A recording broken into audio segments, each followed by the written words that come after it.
In today's video, I'm going to teach you how to cancel your Semrush account. If you've decided that you no longer need the services or simply want to take a break, I'll guide you through the process step by step. This should be quick and easy, taking no more than about 5 minutes. Let's dive right in. First, open up your preferred web browser.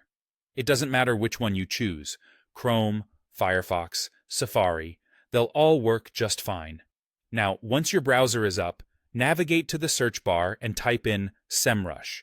This should lead you right to their website, which is where you'll need to be to start the cancellation process. Once you're on the Semrush homepage, you'll need to log in. If you already have an account, simply sign in with your credentials. If for some reason you're not already a registered member, you would have to sign up first and then log in from there. But assuming you're looking to cancel, I'm guessing you're already a user. Upon successful login, take a look at the top right corner of the dashboard. Do you see your profile icon? Click on it, and you'll see a drop-down menu appear. From the list of options, select Subscription Info.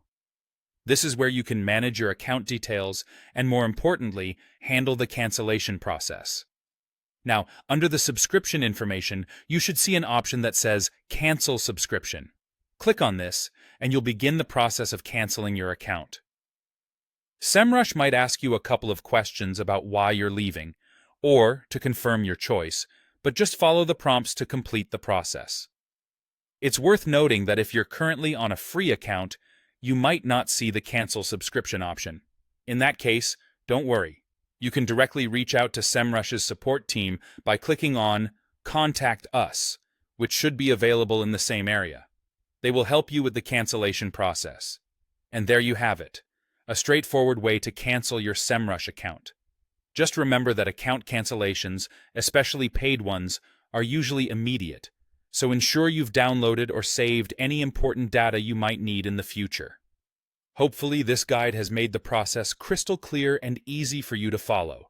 Thanks for watching, and if you found this helpful, make sure to check out our other videos. See you next time.